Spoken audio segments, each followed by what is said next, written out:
콘플레이션이라. 콘이라는 게 옥수수라는 뜻이잖아요. 플레이션이라는 말은 인플레이션이라는 뜻이에요. 결국 옥수수 값의 폭등이 인플레이션을 불러온다, 이런 얘기입니다. 이게 푸틴의 저주라고 이렇게 표현을 했습니다. 왜냐하면요, 푸틴이 우크라이나를 침공함으로써 옥수수 가격이 급등했기 때문이에요. 뭐 다른 원자재 가격도 다 급등을 하지만 지금 옥수수 가격은요, 아예 콘플레이션이라고 이야기할 만큼, 옥수수 때문에 인플레이션이 유발된다고 이야기할 만큼 많이 올라가고 있습니다. 연초 대비하면 옥수수 가격 상승률이 37.6%입니다. 와우, 37.6%면 여러분, 이거는요 어마어마합니다. 말이 37.6%지 여러분, 37.6%가 오른다면 예를 들어서 말입니다, 만원 하는 칼국수가 13,760원 한다는 뜻이에요. 폭등의 폭등이란 뜻입니다. 진짜 푸틴의 저주가 맞는 거예요. 야, 그러면 얼마나 올랐길래 이런 이야기가 나오느냐. 여러분 이거 한번 보세요. 2022년 올해 1월 3일 날, 쉽게 말하면 옥수수 값이 부셸당 589.25센트였습니다. 589.25센트면 이게 가격으로 하면 어떻게 되나요? 5.89달러 정도 된다는 거잖아요. 5.89달러, 그죠? 부셸당. 그런데 4월 19일 현재는요, 8.11달러가 됐다는 거예요. 811.25센트가 됐다는 거예요. 이게 뭐 오른 정도가 아니라 그야말로 폭등했잖아요. 37.6%가 급등했으니까 말입니다. 이 정도는요, 2012년에 8달러 49센트, 849센트까지 올라갔던 적이 있습니다. 2012년 9월에. 지금 그때를 닮아가고 있어요. 9년 만에 최고치를 기록했다, 이렇게 이야기할 만큼 지금 많이 올라갑니다. 이렇게 올라간 데는요, 당연히 말입니다, 러시아가 우크라이나를 침공하고 나서요, 여기에 옥수수가 그만큼 많이 뛰었다는 거예요. 바로 이 지역에서 말입니다. 특히 우크라이나가 옥수수를 수출하는 물량이 전체 세계 수출의 4위 정도 되고요, 무려 말입니다 13.2%를 차지합니다. 13.2%. 그런데 지금 우크라이나는 옥수수를 수출할 수도 없어요. 항구라는 항구는 러시아군이 다 막고 있고요. 특히 동부 지역은요, 마리오폴부터 시작을 해서 지금 대대적인 공격이 시작이 됐다. 결국 러시아는요, 동부 지역을 자기네 땅으로 만들고 싶어 하고요, 거기에 괴뢰 정권을 세우고 싶어 하는 게 아마 러시아의 속셈이 아닌가 그렇게 보이거든요. 특히 말입니다, 한국까지 다 장악을 해서 말입니다. 한국까지.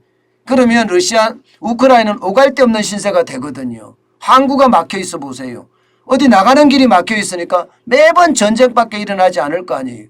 항구가 막혀 있으니까 옥수수 수출도 안 됩니다.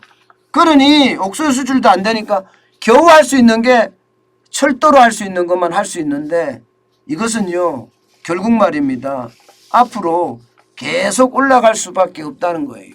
문제는 여러분, 문제는 전쟁이 길어지잖아요. 전쟁이 길어지면 심각한 문제가 발생이 됩니다. 옥수수 파종 시기를 넘기는 것은 당연하고요.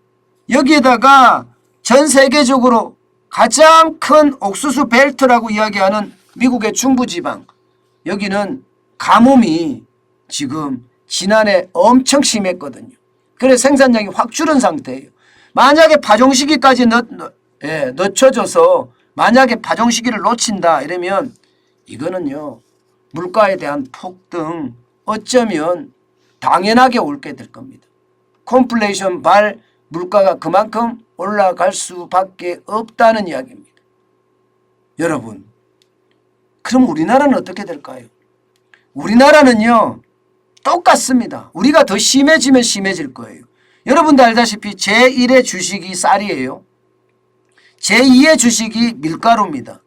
그런데 제3의 주식이 옥수수라는 사실을 아세요?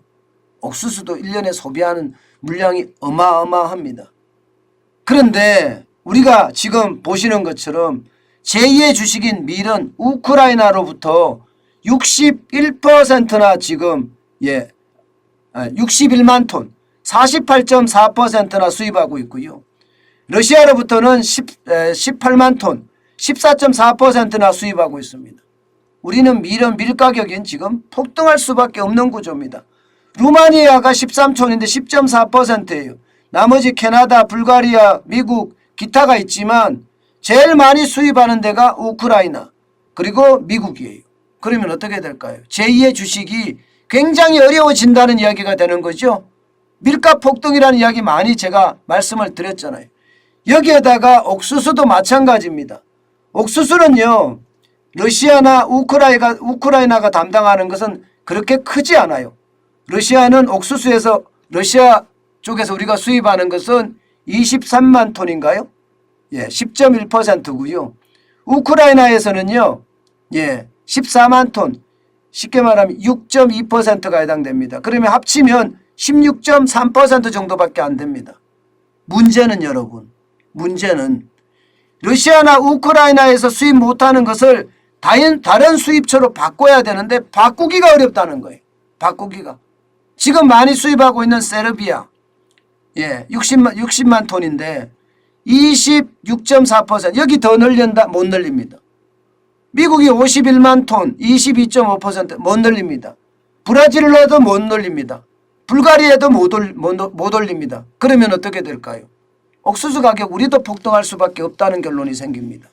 옥수수 가격. 그러면 여러분 쌀 외에 밀, 옥수수 이렇게 만약에 폭등을 하면 여러분 여기에는 그 파급 효과가 어마어마합니다.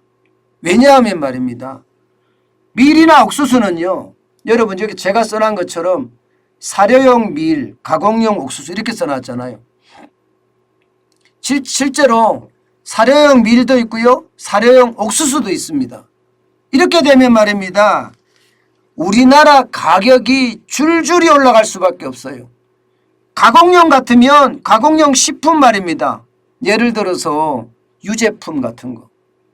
여기다가 과자류. 이거 뭐 다 올라간다고 생각을 하면 되고요. 빵도 마찬가지입니다. 옥수수 넣어서 만드는 빵들도 다 올라간다고 봐야 돼요. 여기에다 밀가루 가격까지 올라갔으니까 참 빵집 하기 힘들다. 이렇게까지 이야기하고 있는 거고요. 여기에다가 사료 생각을 해보세요. 닭의 사료, 돼지의 사료, 소의 사료 이렇게 생각하면 이게 육류 제품까지 다 올라갈 수밖에 없겠구나.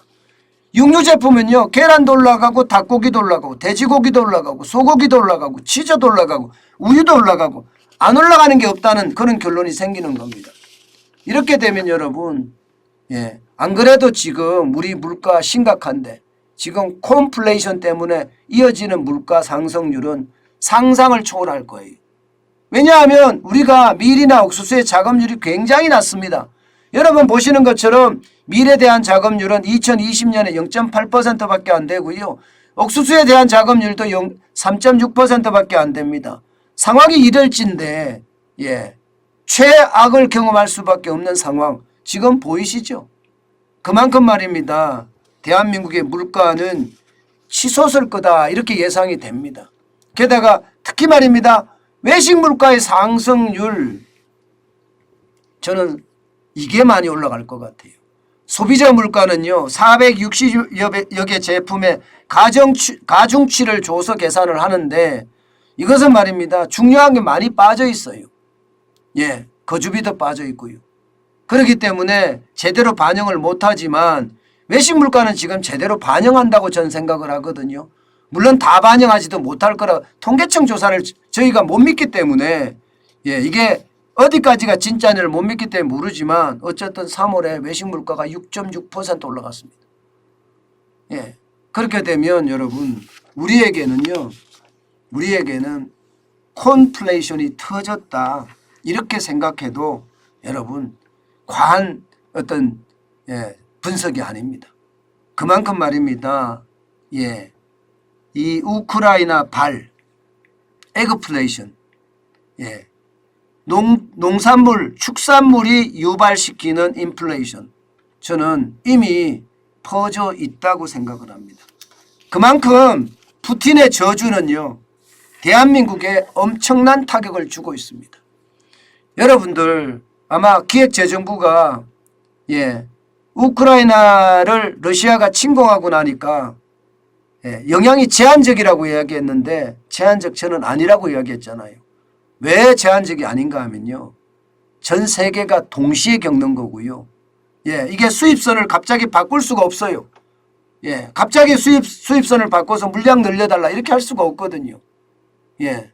그렇기 때문에 우리에게 제한적이 아니라 심각한 타격이 올 수 있을 거다 제가 말씀을 드렸는데 실제 그런 타격이 지금 오고 있는 겁니다.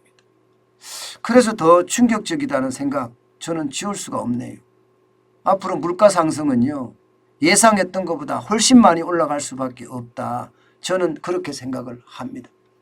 네.